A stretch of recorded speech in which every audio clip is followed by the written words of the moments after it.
happened to be in the Middle East during the attacks of the 9/11, the 11th of September 2001. And I can tell you that the day after that, almost all of the students had a screensaver of bin Laden on their laptops.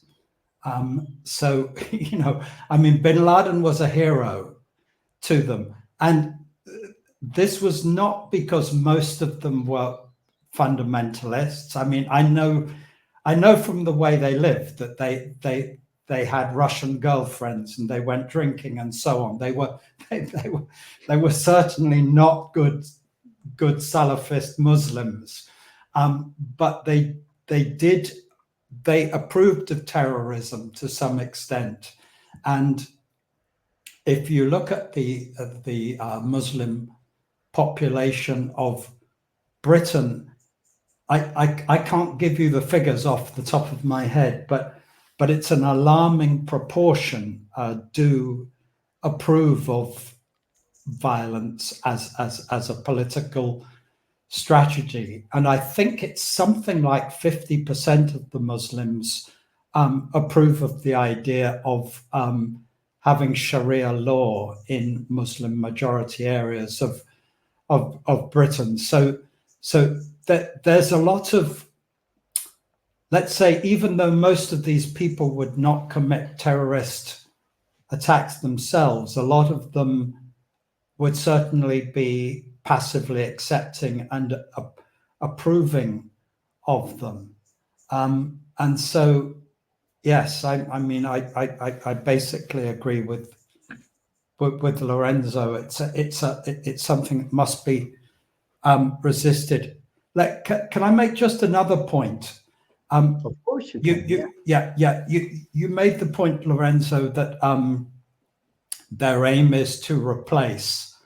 I think that's an aim of many Westerners too on the left. They see this, there's this phrase, the great replacement. And to some extent, we do have a demographic crisis in Europe. I know in Spain, I think in Italy too, the current replacement level is about 1.2 or something, which means that there's going to be an absolutely catastrophic drop in population in the next 2 or 3 generations.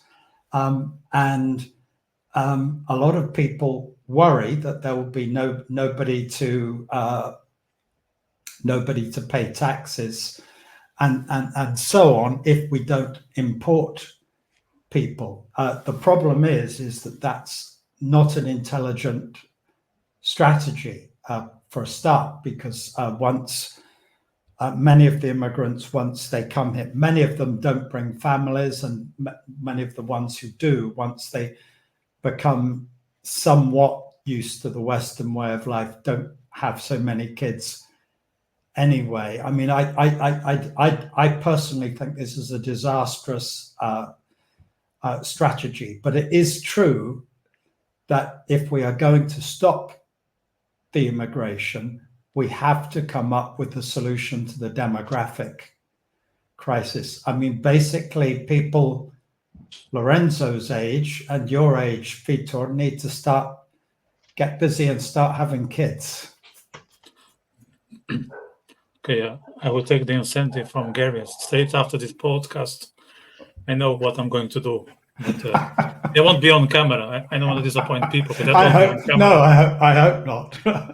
No, I'm not that money needed at this point. Yeah, just two topics or two things that you guys covered that I think they're worth exploring. One is the Bin Laden being seen as a hero. So it wasn't only among the Muslim world a few years ago.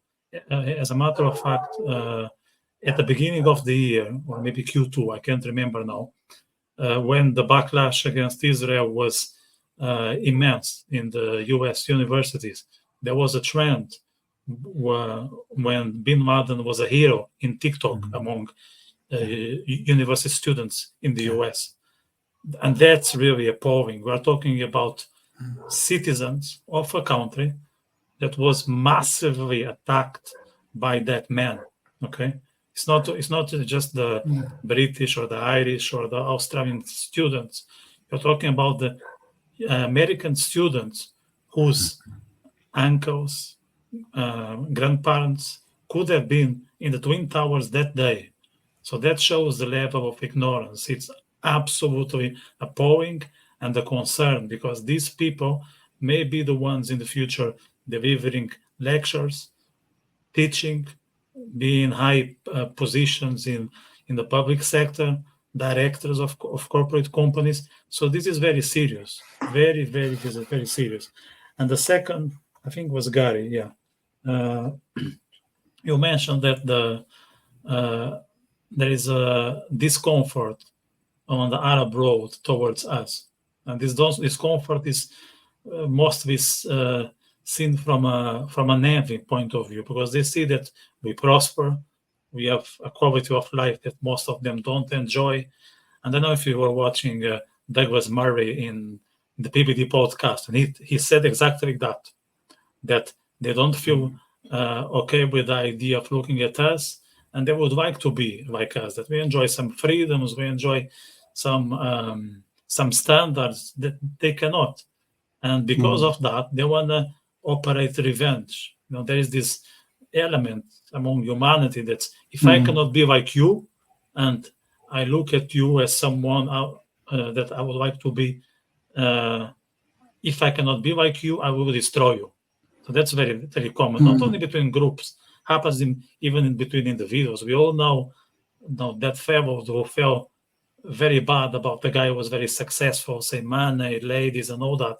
And the way to overcome was to put a bullet on his chest. So that's exactly what they are doing.